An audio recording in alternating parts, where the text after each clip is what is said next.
우리를 창조하시고 우리에게 새 생명을 허락해 주신 하나님 아버지, 오늘도 당신을 사모하는 마음으로 이렇게 함께 모였습니다. 오늘 모인 당신의 자녀들에게 오로지 예수 그리스도만을 생각할 수 있는 시간 될 수 있게 허락해 주시옵고, 말씀을 통해서 저희들에게 주시는 메시지가 무엇인지를 깨달을 수 있는 시간 될 수 있게 허락해 주시옵고, 성령님께서 함께 해주셔서 그 말씀을 따라 살아갈 수 있는 믿음과 또한 능력 또한 허락해 주시옵소서. 그래야 우리가 주님 앞에서 온전한 성도가 될 수 있게 허락해 주시옵고, 예수 그리스도를 닮은 성품으로 성장할 수 있게 인도하여 주시옵소서. 오늘 모인 성도들 마음속에 어떠한 어려움과 고통이 있는 자에게는 평안함을 허락해 주시옵고, 여러 가지 문제를 가지고 있는 자에게는 오늘 말씀을 통해서 마음속에 하나님을 믿음으로 기도할 때 응답받는 하나님의 은혜 또한 내려 주시옵소서.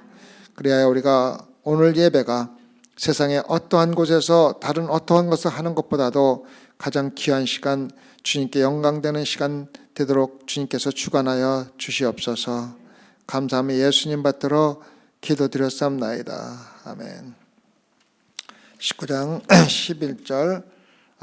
11절 또 내가 하늘이 열린 것을 보니 보라 백마탄 자가 있으니 그 이름은 충신과 진실이라. 그가 공의로 심판하며 싸우더라. 이제 우리가 요한계시록을 계속 공부하면서 예수님께서 7교회에 보내는 편지와 또한 하나님께서 어떻게 세상을 심판하시고 마지막에 어떻게 새 하늘과 새 땅을 지어나가는지를 우리가 함께 공부를 하고 있습니다. 오늘 말씀은 예수님께서 승천하는 모습을, 재림하시는 모습을 우리에게 보여주고 있습니다. 재림하시는 모습. 또 내가 하늘이 열린 것을 보니, 우리가 성경을 공부하면서 또 신앙생활하면서 가장 많이 이야기하는 것이 예수님의 초림입니다. 우리가 조금 있으면은 크리스마스가 다가오지 않습니까? 크리스마스 다가오면 매년 우리가 예수님이 탄생하신 것에 대해서 이야기를 하고, 또 오신 것에서 임마누엘 하나님으로 오신 예수 그리스도에 대해서 또 찬양도 하고 또 특별한 예배도 하고 우리가 하지 않습니까? 그래서 우리가 신앙생활하면서 예수님의 초림에 대해서는 대단히 익숙합니다. 제일 많이 듣는 게 사실은 예수님의 초림입니다. 근데 우리가 알아야 될 것은 실질적으로 성경 전체에 기록되어 있는 성경에 의하면은 예수님의 초림보다는 예수님의 재림에 대한 것이 더 많이 기록이 되어 있습니다. 근데 왜 우리가 신앙생활하면서 예수님의 재림보다는 초림에 더 많이 관심을 가지고 거기에 더 익숙하냐면은 우선 이 세상에 살아나가면서 우리가 접촉하고 있습니다. 매년 우리가 예수님의 탄생을 기념하지 않습니까? 그렇지만 재림에 대해서는 우리가 거의 막연하게 재림을 하실 것이라는 생각만 가지고 신앙생활을 하지, 실질적으로 재림에 대해서 구체적으로 이야기하거나 또 강단에서 재림에 대해서 많이 설교를 하지 않는 것이 바로 그 문제가 되는 것입니다. 그러나 실질적으로 예수님의 초림은 예수님의 재림으로 연결되는 것이고, 예수님의 재림이 성경에서 더 많이 기록된 것을 우리가 볼 수가 있습니다. 성경에서, 구약에서 예수님의 초림과 재림에 대해서 기록이 되어 있는데, 유대인들은 이것을 잘못 해석을 했습니다.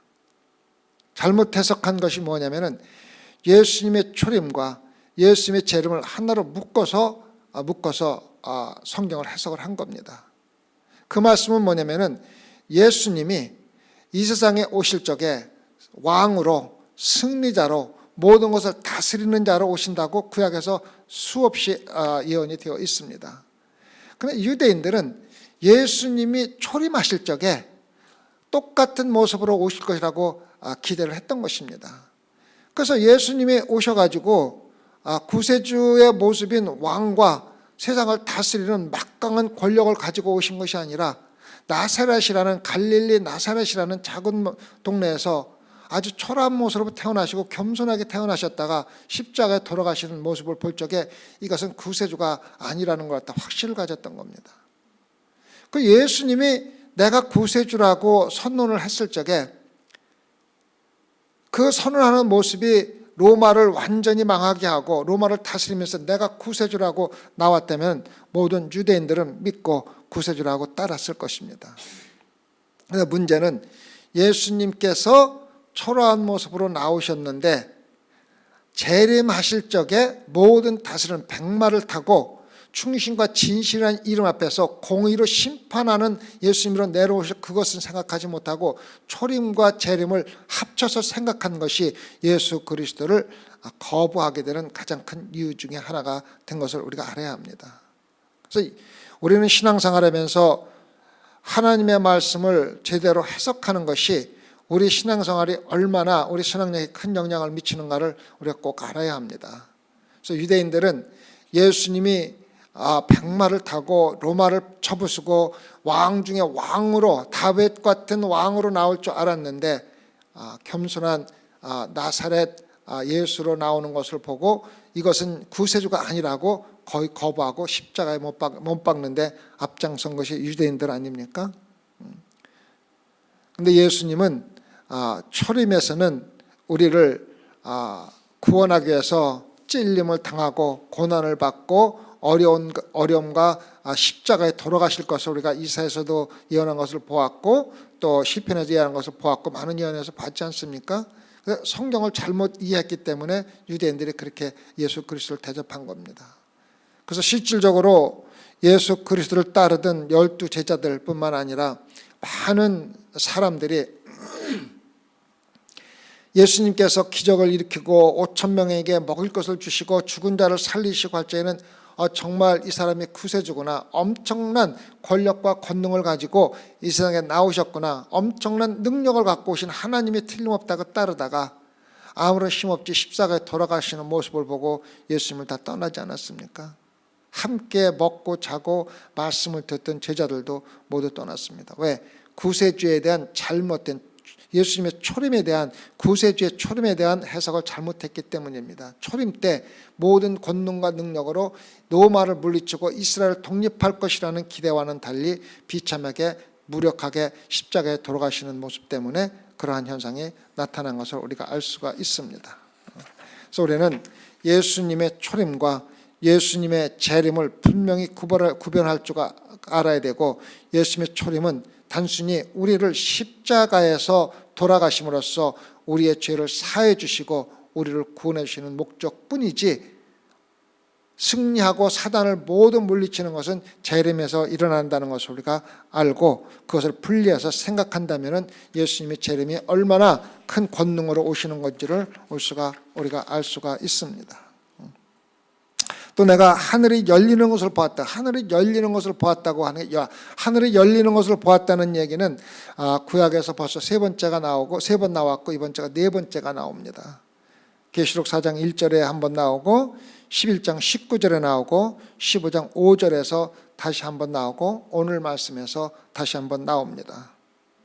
하늘이 열린다는 말이 나올 때마다 하나님이 창조하시고 또 새하늘과 새 땅을 이루어 나가시는 어떠한 비밀을 우리에게 알려주신 것을 우리가 볼 수가 있습니다. 그래서 하늘이 열린 것을 본다는 말은 뭐냐면은 하나님께서 아직까지 인간들에게 나타내지 않았던 새로운 것을 하늘을 열어서 보여준다는 하늘의 비밀을 우리에게 보여주고 있는 것을 우리가 알 수가 있습니다. 우리는 신앙생활하면서 참 모르는 것이 참 많습니다. 참 많습니다. 인간들이 지금 살아가고 있는 역사 가운데서 하나님께서 도대체 어떻게 역사하고 계시며 지금 일어나고 있는 일들과 하나님이 구약에서 또 신약에서 약속하신 요한계시록 약속하신 모든 것과 어떻게 연결이 되고 있는지를 우리는 잘 모를 때가 참 많이 있습니다. 그리고 우리가 신앙생활하면서 역사 속에서 일어나는 모든 것들이 다 우연히 일어나고 있으며 우리는 긴 역사 속에서 그저 그냥 한순간을 살다가 죽는 인간으로 볼 때가 참 많이 있습니다. 그런데 영원한 하나님이 이 세상을 아무리 작은 일을 할지라도 작은 일부터 큰 일까지 단 한 개도 하나님께서 다스리지 않는 것이 없다는 것을 우리 성도들은 잘 알고 있습니다. 어떻게 알고 있습니까? 하나님 말씀에 기록이 되어 있기 때문입니다. 하나님은 전지전능하신 분이고 이 세상을 다스리는 분이시고 왕 중에 왕이라는 것을 우리가 알고 있기 때문에 세상 사람들은 모르지만은 여러분과 저는 믿는 자로서 하나님 말씀을 알고 깨닫고 우리 삶에 적용하기 때문에 하나님께서 어떻게 세상을 운영하고 계신 것을 우리가 잘 알고 있습니다. 요즘에 지구의 온난화 때문에 날씨가 더워지고 오늘도 날씨가 70도까지 올라가지 않습니까? 왜 이렇게 날씨가 더워지고 온도가 올라가고 있는지 많은 학자들이 과학적으로 이야기는 하고 있지만은 그 뒤에서 궁극적인 목적이 무엇인지를 모릅니다. 세상은 우리가 알고 있는 전쟁이나 알지 못하는 전쟁이 끊임없이 세상에서 전쟁이 일어나고 있고 인간들은 점점 죄로 타락하고 있다는 것을 우리가 잘 알고 있지만은 그것이 왜 일어나고 하나님께서 어떻게 그것을 사용하고 있는지를 잘 모르는 세상 사람들은 모릅니다. 그저 전장이 일어나면 열심히 싸우고 또 열심히 온난화 문제를 해결하려고 노력은 하지만 그 뒤에서 하나님이 왜 그렇게 하고 계신지 어떠한 목적을 가지고 계신지를 세상 사람들은 모르지만 여러분과 저는 잘 알고 있습니다. 왜? 성경에 기록이 되어 있기 때문에. 세상은 점점 썩어가고 타락하고 세상에 많은 환난과 고난이 있는 것은 예수님께서 재림할 날짜가 가까워지고 있다는 것을 여러분과 저는 잘 알고 있습니다. 그러나 세상 사람들은 그것을 모릅니다. 지금 일어나고 있는 모든 것들, 온난화 문제에서 시작해서 전쟁이라든가 세상이 타락하고 도덕적으로 타락할 뿐만 아니라 모든 정치가 타락하고 또 죄로 범람하는 이유는 요즘에 미국에서 보면은요, 사람 죽이고 도둑질하는 것은 거의 매일 일어날 뿐만 아니라 그렇게 심각하게 받아들이지도 않습니다. 완전히 무뎌져 가지고 그런 거에 그저 하나 사람이 죽었구나 하는 것으로 끝납니다. 며칠 전에도 15살 먹은 아이가 총을 가지고 학교에 가서 3명을 죽이고 6명, 8명을 부상을 입혔습니다. 한번 생각을 해보세요. 15살입니다. 15살. 15살짜리가 무엇을 알고 사람을 그렇게 3명, 4명 죽이고 비참하게 죽이고 그렇게 할 수가 있습니까? 이것은 이제 세상이 악 중에 악으로 치닫고 있으며 예수님이 재림하지 않고는 더 이상 기다릴 수가 없다는 예수의 재림이 가까이 나오겠다는 것을 우리가 알 수가 있습니다. 보라 백마와 탄자가 있으니 그 이름은 충신과 진실이라 그가 공의로 심판하며 싸우더라. 자, 백마 탄자가 나옵니다. 백마 탄자가 나오고 그 다음에 그 이름은 충신과 진실이라고 나옵니다. 왜 예수님의 이름이 그렇게 많은 이름 중에서 여기서 특히 충신과 진실이라는 이름으로 했는지 우리가 한번 생각해 볼 필요가 있습니다. 예수님은 다른 곳에서 참 많은 다른 이름으로 나옵니다. 그렇지만은 여기서는 진실과 충실하고 나옵니다. 충신과 진실하고 나옵니다. 그 이유는 지금까지 성경에서 하나님께서 약속하신 모든 것들, 하나님께서 우리들에게 일어나고 있고 또 일어날 것이라고 말씀하신 모든 것들, 그런 것들이 반드시 진실되게 일어날 수 있게 만드시는 분이 바로 예수 그리스도라는 것을 우리에게 알려주는 것입니다. 한번 생각을 해보세요. 우리가 성경을 통해서 하나님께서 많은 약속을 하시고 우리에게 영원한 생명을 약속을 해주시고 죄사함을 약속해 주시고 또 새하늘과 새 땅을 약속해 주셨는데, 만약에 약속하신 분이 충신되지 않으시고 진실되지 않은 분이시고 약속하신 것이 이루어질 수 있는 약속의 그 신뢰성이 없다 그러면은 성경의 가치가 있겠습니까? 아무런 가치가 없는 것입니다. 그래서 마지막 예수님이 재림하실 적에는 그분이 모든 성경에 있는 약속을 충실되게 지키시고 그 진실된 것을 말하는 분이라는 것을 행하시는 분이라는 것을 우리에게 말씀해 주면서 마지막 재림이 일어나고 있는 것입니다. 만약에 예수님께서 진리를 말하지 않았다면 예수님의 가치가 어디에 있습니까? 만약에 약속하신 모든 것들을 수없이 많은 약속을 하신 것이 실질적으로 이루어지지 않는다면 하나님은 우리에게 무슨 의미가 있습니까? 아무런 의미가 없는 것입니다. 또 하나님께서 백마탄자라는 것은 사도 요한이 이 말씀을 기록했을 적에는 로마가 세상을 다스리고 있을 때입니다. 그래서 로마가 세상을 다스리고 있을 적에 세상에 나가서 세상을 정복하면서 세상을 세력을 확장해 나갔습니다.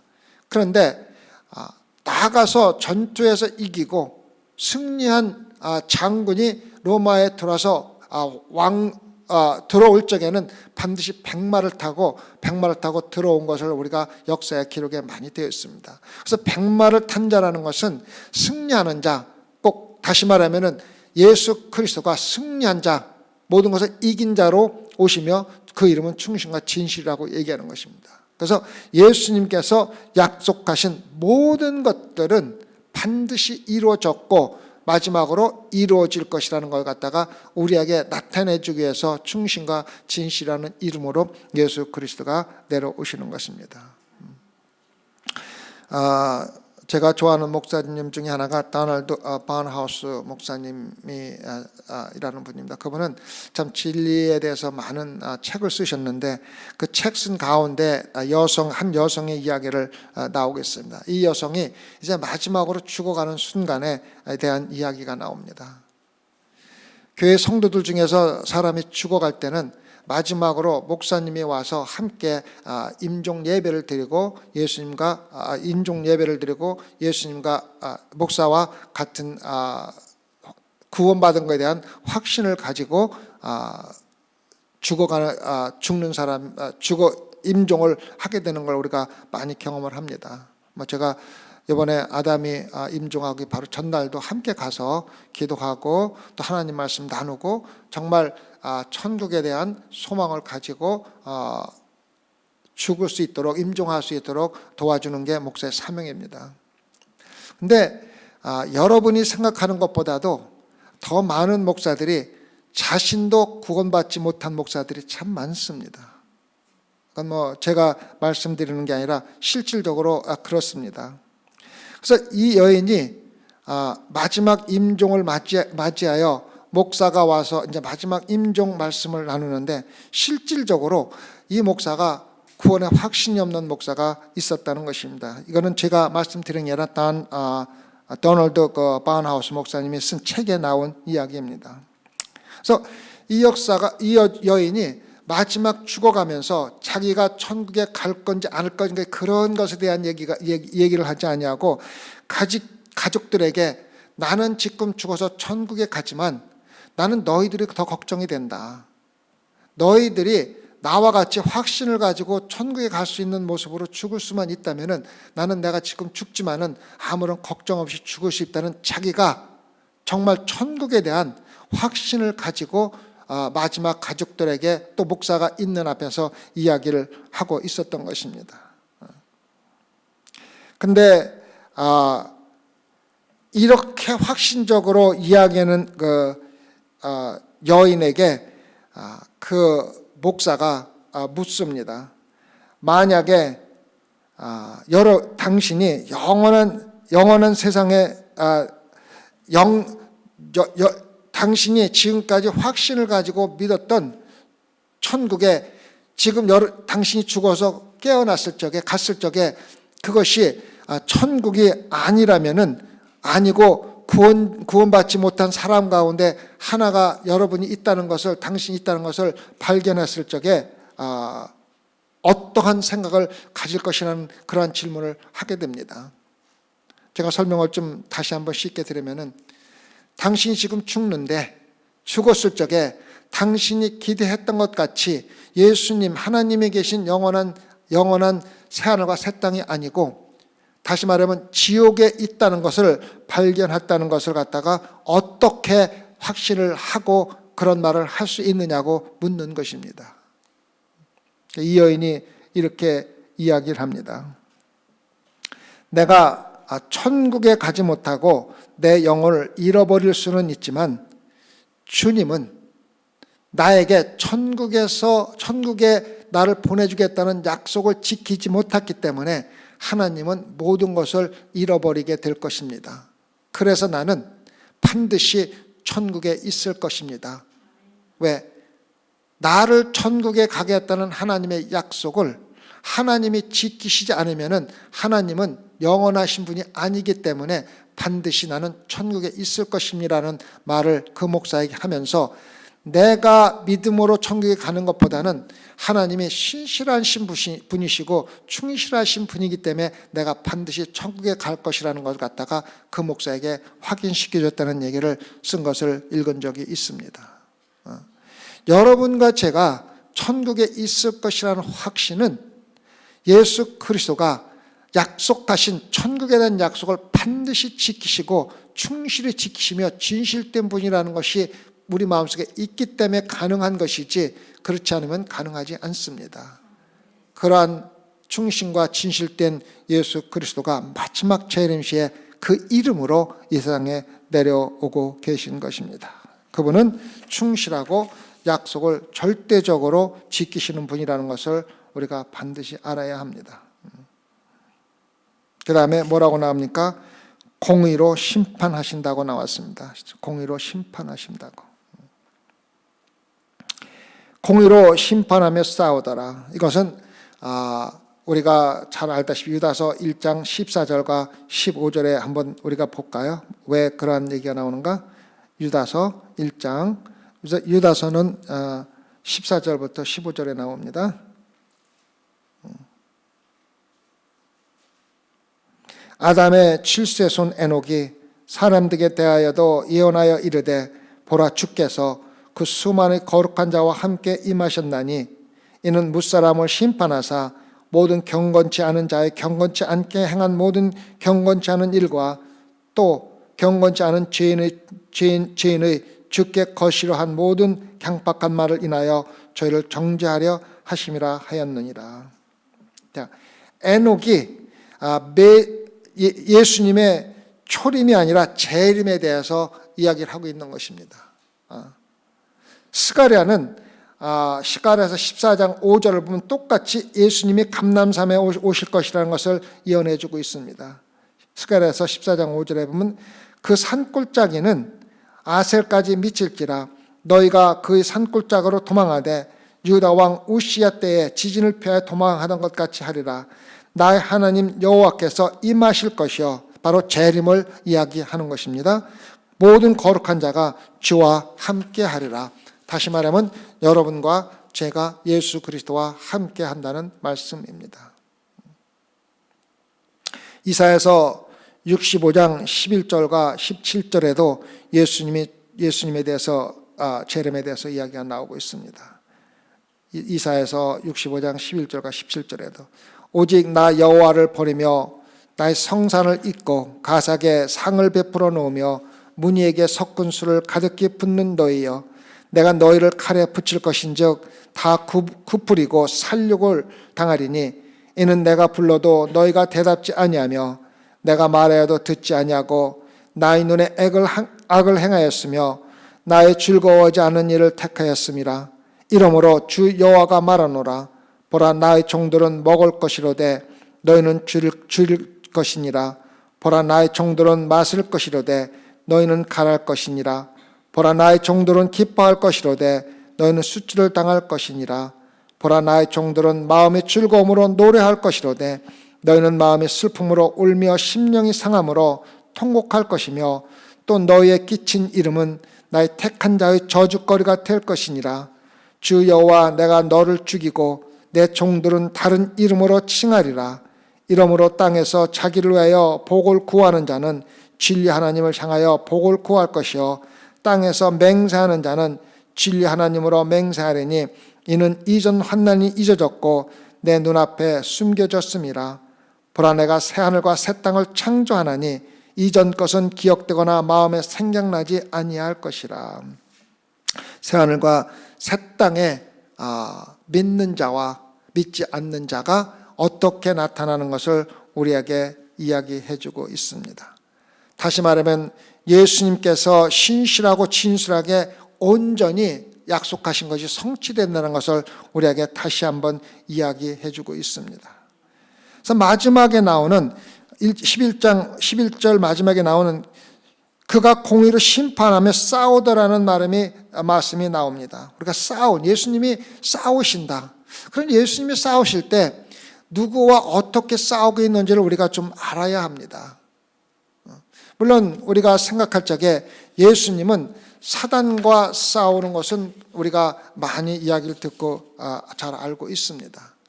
그런데 예수님이 사단과 대적해서 싸울 만한 그러한 분이 아니십니다.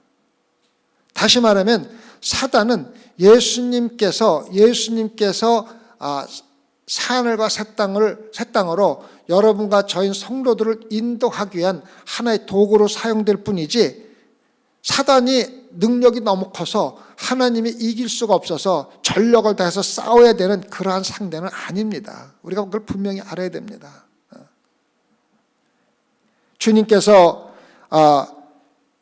지금 여러분과 저에게 약속하신, 다시 말하면 여러분과 저를 새하늘과 새 땅으로 인도하겠다는 약속을 지키기 위해서 여러분과 저를 위해서 싸우고 계시다는 것입니다.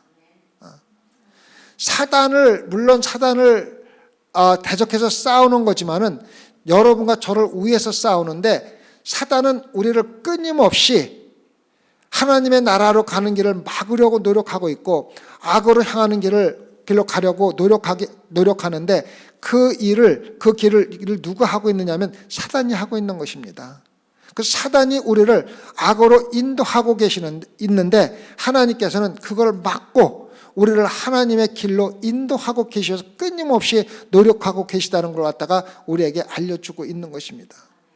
물론 마지막 아메게돈 전쟁에서 하나님께서 공의로 모든 것을 심판하시고 그것을 갖다 물리치는 것도 하나의 싸움이지만은 실질적으로 지금도 여러분과 저를 위해서 끊임없이 사단과 싸우고 있는데 그것이 뭐냐면 사단은 여러분과 저를 악으로 인도하려고 하고 하나님께서는 그걸 막으려고 하는 것이 바로 하나님의 끊임없는 사단과의 싸움이 되는 것이지 아메게돈 전쟁에서 사단을 이길 수가 없어가지고 전력 전투해서 싸우는 그런 모습은 아니라는 것을 우리가 잘 알고 있어야만 합니다. 여러분과 저는 구원받은 성도들입니다. 성도들입니다. 그러면은 구원받은 성도들에서 우리가 조금 한번 생각해 보자는 것입니다. 자, 제가 예수 그리스도를 영접하고 구원을 받았습니다. 그러면은 내가 구원을 받았으면은 그것이 끝입니까? 내가 한번 구원을 받았으면은 그저 주일에 한번 예배 드리고 집에 가서 일주일 동안 푹 쉬다가 또 일요일 나와서 한번 예배 드리고 그렇게 살아가면은 내가 천국에 갈 수 있는 구원을 받은 것입니까? 우리가 이걸 잘 생각해 봐야 됩니다. 우리가 구원을 받았다는 것은 받고 그것으로 끝난 게 아니라 그 구원이 계속 연결되어서 하나님의 나라에 가는 날까지 연결이 되어야 된다는 것입니다. 다시 말하면 구원받은 자는 내가 10년 전에 구원을 받았든 100년 전에 구원 상관없이 지금도 구원받은 자의 삶을 살아야 한다는 것입니다. 굉장히 중요한 것입니다. 그래서 구원은 한 번에 이루어지고 끝나는 게 아니라 구원받았으면 구원이 계속 이어져서 구원받은 자답게 살아가는 삶으로 이어지지 않으면 내가 받았다는 구원은 가짜라는 것입니다.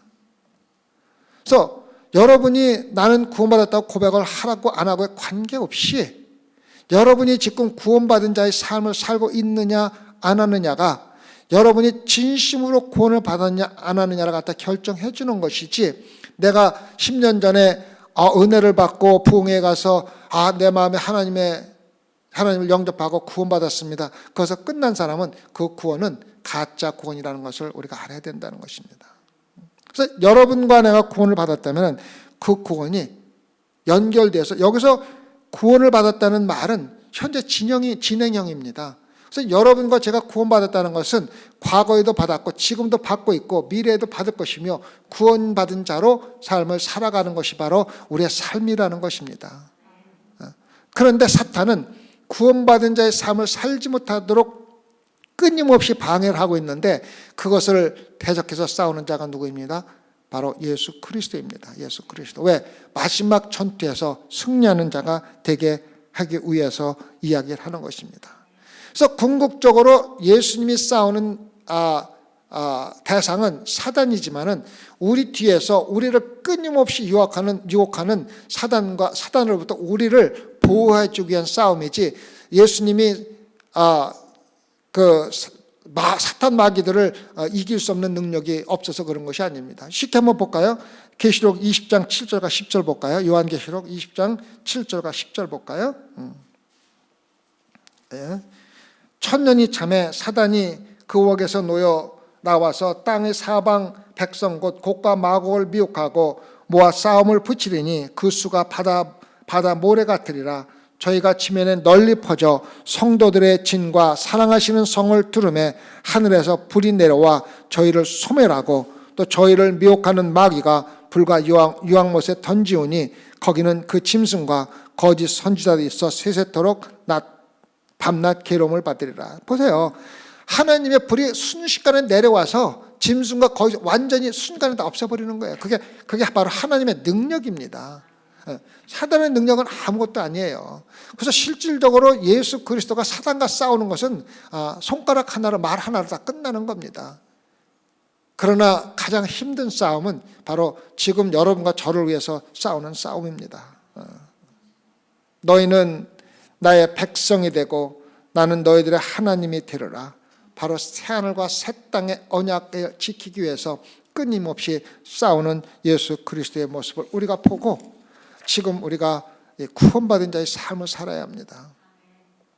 여러분과 제가 구원받은 순간에 우리가 과거에 살던 더러운 죄가 다 사함을 받은 것은 틀림이 없습니다. 그러나 그 더러운 죄가 앞으로 우리의 삶에서 다시 우리에게 오지 않는다는 보장은 없다는 것입니다. 그래서 우리가 더러운 죄악을 받고 예수 그리스도로부터 사함을 받았지만은 매일매일 살아가면서 우리에게 더러운 죄가 다시 들어오려고 하는 그러한 노력을 계속하고 있는 거예요. 그게 바로 사탄이 하는 일입니다. 근데 그 가운데서 그것을 막아주려고 하는 분이 바로 예수 그리스도이며 성령님께서 우리와 함께 하시면서 그러한 것을 이야기해 주고 있는 것입니다. 그래서 사단은 우리가 구원을 받고 구원받은 자로서 하나님 안에서 기쁘고 즐거운 삶을 살려고 하는 자를 끊임없이 막으려고 하고, 예수님께서는 우리에게 성령을 보내주셔서 우리에게 그런 사단의 유혹에 넘어가지 않고 예수 그리스도의 이름으로 항상 기쁘고 즐거운 삶을 살도록 하려고 노력하는 것이 바로 예수 그리스도가 끊임없이 저와 우리를 위해서 싸우고 있는 것입니다. 고린도전서 15장 55절부터 58절을 함께 볼까요? 고린도전서 15장 55절에서 58절. 사망아 너의 이기는 것이 어디 있느냐? 사망아 너의 쏘는 것이 어디 있느냐? 사망에 쏘는 것은 죄요 죄의 권능은 율법이라. 우리 주 예수 그리스도로 말미암아 우리에게 이김을 주시는 하나님께 감사하노니, 그러므로 내 사랑하는 형제들아 견고하며 흔들리지 말며 항상 주의 일에 더욱 힘쓰는 자들이 되라. 이는 너희 수가 주 안에서 헛되지 않은 줄을 알미노라. 뭐라고 그럽니까? 예수 그리스도를 위해서, 예수 그리스도의 주를 위해서 항상 열심히 일하는 것이 바로 우리가 사탄의 유혹에 넘어가지 않는 유일한 방법이라는 것입니다. 신앙생활은요, 적당히 신앙생활 해서는 구원에 이르지 못합니다. 절대로 구원에 이르지 못합니다. 사단의 유혹을 이겨나가는 유일한 방법, 가장 좋은 방법은 예수 그리스도의 일을 열심히 하면서 항상 예수 그리스도의 일에 집중하라는 것입니다. 우리가 예수 그리스도의 일에 집중하지 않는 나머지는 다 헛된 것에 집중하는 것이며 사단의 유혹에 집중하는 것에 불과하다는 것입니다. 그거 우리가 분명히 알아야 됩니다. 완전히 오염된 세상에 살면서 우리가 성령의 인도하심을 받든가 아니면 사단의 유혹을 받는 둘 중에 하나입니다. 중간은 없다는 것입니다. 그래서 우리는 오늘도 끊임없이 우리를 위해서 싸우는 예수 그리스도를 위해서 열심히 일하고 예수 그리스도에게 모든 것을 맡길 적에 바로 예수 그리스도가 우리를 지켜주시는 그 성령의 싸움에서 승리하는 것입니다. 반드시 알아야 될 것은 싸움은 예수님이 하시는 게 아니라 저와 여러분이 하는 건데 예수님께서 싸우는 데 필요한 모든 것을 공급해 주시고 이기는 것을 보장해 주신다는 것입니다.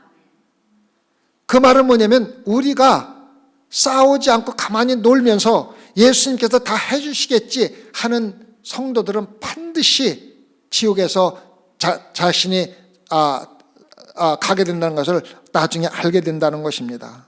우리가 반드시 이거 알아야 됩니다. 우리의 구원은 예수님께서 이루어 주셨지만은 우리가 매일 성도로서 살아가는데 필요한 모든 것을 공급해 주시지만은 반드시 우리가 해야 할 일들이 반드시 있다는 것을 우리에게 이야기해 주고 있습니다. 여러분 신앙생활하면서 세상에서 우리에게 필요한 소원이나 이루어 주시고 우리가 필요한 것을 이 세상에서 필요한 것을 채워주시는 하나님으로 생각하면은 우리가 잘못된 신앙생활을 할 경우가 참 많습니다. 물론 우리가 이 세상에 살아가면서 우리가 사는데 필요한 모든 것을 공급해 주시고 우리의 기도를 응답해 주시고 모든 것을 해 주시지만은 이 세상에 보이는 것들을 추구하면서 살아가는 것이 신앙생활이 아니라는 것을 예수 그리스도께서는 수없이 우리에게 가르쳐주고 있다는 것을 알아야 됩니다. 우리는 세상에서 요즘의 교회도 너무 타락해서 물질주의 교회들을 다 타락해버렸습니다. 돈 많은 교회가 좋은 교회고 건물 큰 교회가 좋은 교회고 훌륭한 목사가 심호하는 교회가 좋은 교회입니다. 그래서 많은 사람들이 너 어디 교회 다녀? 그러면 나는 누구누구 목사가 심호하는 어느 교회 다녀. 이것으로써 내가 마치 훌륭한 그리스도인이라는 것 갖다가 자랑하듯이 이야기하는 사람들이 얼마나 많습니까? 한번 물어보세요. 나 한국에서 소망교회 다녔어. 누구누구 목사가 마치 그것이 자기를 구원해 주는 것이 물질과 큰 교회와 많은 성도들과 훌륭한 목사 밑에서 신앙생활하는 것이 구원과 직접적으로 연결되는 것처럼 착각하는 사람 하면서 신앙생활하는 사람이 얼마나 많습니까? 여러분 그렇게 어리석은 신앙생활 하지 마세요. 정말 어리석은 생각. 목사하고 구원하고는 아무 관계도 없습니다. 말씀입니다. 말씀. 큰 교회하고 여러분 구원하고 아무 관계도 없습니다. 예루살렘 가나안에 있는 작은 예수 목수의 아들인 예수 그리스도가 구원해 준 것이지 다윗 왕이 구원해 준 거 아닙니다. 우리 그거 알아야 됩니다. 그래서 우리가 신앙생활하면서 눈에 보이는 것으로 우리가 느낄 수 있는 것으로 여러분과 저의 신앙을 판단해서는 안 된다는 것입니다. 물론 큰 교회 다니면서 좋은 목사 밑에서 좋은 말씀 듣는 걸 제가 나무라는 게 아니고 잘못됐다고 이야기하는 것이 아닙니다. 그것이 곧 구원의 척도라고 생각하는 것이 잘못됐다는 것입니다. 좋은 거예요. 좋은 목사, 훌륭한 목사 밑에 가서 훌륭한 말씀 듣고 훌륭하게 신앙생활하면 좋은 건데 그것으로 우리 신앙의 척도로 삼아서는 안 된다는 것을 제가 다시 한번 말씀드리는 것입니다. 예수님께서 왜 이 땅에 오셨습니까? 예수님께서 왜 이 땅에 오셨습니까? 지금 있는 것을 그대로 우리에게 물려주기 위해서 오신 것이 아닙니다. 새하늘과 새 땅을 여러분과 저를 위해서 마련해 주시고 창조해 주시고 여러분과 저를 새하늘과 새 땅으로 인도하시기 위해서 하는 겁니다. 우리가 천국에 대한 생각을 조금 바꿔야 합니다. 우리가 교회 다니는 이유가 천국에 간다는 이유로 신앙생활을 합니다. 그것은 잘못된 게 없습니다. 근데 여러분은 천국에 대한 생각을 내가 죽으면 가는 곳으로 생각해서 천국에 가면은 새로운 과실을 먹고 눈물도 흘리지 않고 참 너무 행복하고 모든 것이 부족함 없이 황홀을 감해서 살 수 있는 곳이 천국이라고 생각하는데 그것은 잘못된 여러분들의 생각입니다. 물론 천국이 그러한 곳입니다. 그러나 우리가 천국을 가고 싶어하는 첫 번째 이유는 그곳에 예수 그리스도가 있기 때문입니다. 하나님이 있기 때문입니다. 그래서 뭐라 했습니까? 궁궐이나 초막이나 뭡니까? 예수 그리스도가 있는 곳, 하나님이 있는 곳이 천국이라 하지 않았습니까? 그래서 여러분이 신앙생활하면서 왜 교회 다닙니까? 천국에 가려고 신앙생활하죠. 맞습니다. 그러나 천국 가서 지금 살던 이 더러운 것 다 버리고 새로운 것 갖기 위해서 천국에 가는 게 아니라 하나님과 함께 하기 위해서 천국에 가는 것인데, 여러분과 저는 성경 공부를 하면서 또 성경을 배우면서 수없이 많은 동안에 우리가 이곳에 하나님 함께 하신다는 말을 고백을 합니다. 그렇지만 여러분 정말 천국에 있는 것 같이 살아갑니까? 못 살고 있잖아요. 그것을 바꾸려는 거예요. 그것을 여러분 입으로 천국에 가는 것은 바로 하나님과 예수님이 그곳에 있기 때문에 가는 것이라고 고백을 하고, 또 이곳에 살면서도 이곳에 하나님이 우리와 함께하고 특히 삼위일체인 성령이 내 안에 있다고 고백하면서 정말로 천국에 있는 것처럼 행복하고 기쁘게 하나님과 함께 하고 있는 것처럼 살아가느냐고 묻는 겁니다. 그렇게 살지 못하면서 하나님과 함께하고 구원받았다고 얘기하잖아요. 물론 완벽하게 정말 천국에 있는 것처럼 살 수는 없지만은 적어도 우리가 살아가고 가면서 우리 입으로 고백하는 하나님이 나와 함께 하신다는 그 고백대로 천국에 있는 것 어느 정도 흉내라도 내면서 살아가는 것이 신앙생활이지, 맨날 세상 것 추구하면서 세상 것 어디라고 하면서 눈에 보이는 것만 찾으러 다니면서 나는 구원받았네, 하나님이 나와 함께하네 고백하는 것은 정말로 그 하나님이 보시기에 토해내는 그러한 신앙생활이라는 겁니다. 그렇잖아요. 눈에 보이는 것으로 세상을 측정하지 말고 큰 교회 큰 거, 돈 많은 거, 많이 배운 거, 예쁜 거 다 좋지만은, 나쁜 게 아닙니다. 다 좋지만 하나님께서 주신 거니까 좋지만은 보이지 않는 예수 그리스도 안에서 내가 정말로 천국에 있는 것처럼 예수 그리스도가 나와 함께 있는 것처럼 성령이 나는 것처럼 기쁨과 즐거움으로 세상 것에 무관하게 살아가고 있는가? 그렇다면은, 그렇게 못한다면 내가 고백하고 있는 신앙은 무언가 잘못된 것이 아닌가 하는, 적어도 잘못되지 않은가 하는 생각을 해보라는 것입니다. 그냥 신앙생활하면서 물 탄 듯 술 탄 듯 그냥 교회 한번 나오고서 적당히 일주일 지내고서 천국에 가고 하나님과 함께하고 있다는 그런 생각을 좀 버리고 소망께 새벽 예배 나오신 분들만은 적어도 내가 고백하는 대로, 고백을 하지 말든가 고백하는 대로 한번 살아보도록 우리 노력해봐야 합니다. 그게 신앙의 첫 번째 적입니다. 천국에 우리가 하고 싶은 일은 천국이나 궁궐이나 초막이나 예수 그리스도 하나님이 함께하는 것이 천국이라 고백하듯이, 우리가 찬양하듯이, 또 천국에 가고 싶은 것이 하나님이 그곳에 있기 때문에 우리가 가고 싶은 것처럼, 이 세상에서 내가 수없이 고백하는 예수 그리스도가 나와 함께 성령이 내 안에 있다고 고백하는 성도로서 정말 조금이라도 천국에 있는 것을 맛보면서 살아가고 있는가?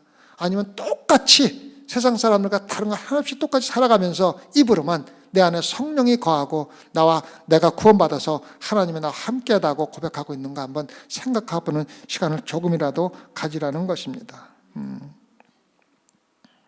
존 메가더 목사님은 이렇게 얘기를 했습니다.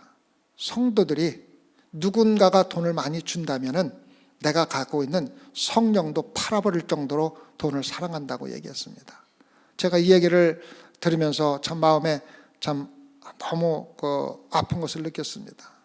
돈만 많이 준다면은 성령이라도 팔아버리는 그러한 신앙생활을 하는 성도들이 너무 많이 있다는 것입니다. 많이 있다는 것입니다.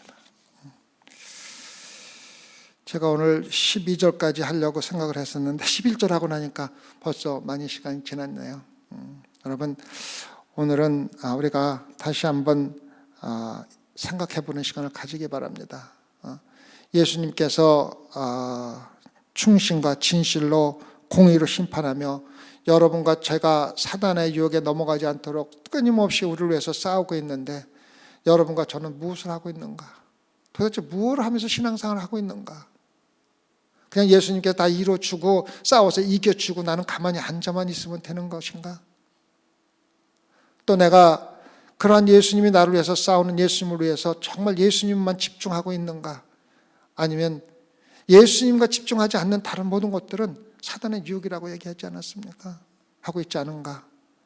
또 내가 입으로 수없이 고백하면서 나는 구원받았다고 확신하고, 나는 구원받아서 성령이 나와 함께하고 내 안에 계시고 성령이 나를 인도하고 하나님이 나와 함께하는 삶을 살고 있다고 하면서 정말 천국의 맛을 조금이라도 보면서 예수님께서 약속하신 새하늘과 새 땅에 살아가는 모습과 조금이라도 닮은 모습을 살아가고 있는가? 아니면 입으로만 고백하면서 똑같은 세상 사람과 조금 더 다름이 없는 그러한 삶을 살아가고 있는가? 다시 한번 조금이나 한번 되새겨 보면서 우리 다시 한번 우리 신앙생활을 다시 한번 확인하면서 천국과 같은 모양이라도 있는 그러한 신앙생활을 하도록 우리 함께 노력하는 소망성도들을 주님 이름으로 기도드립니다. 이렇게 기도하십시다. 하나님 아버지, 우리는 우리가 입으로 고백하는 신앙과 실질적으로 살아가는 신앙생활은 전혀 다른 신앙생활을 할 때가 너무 많이 있습니다.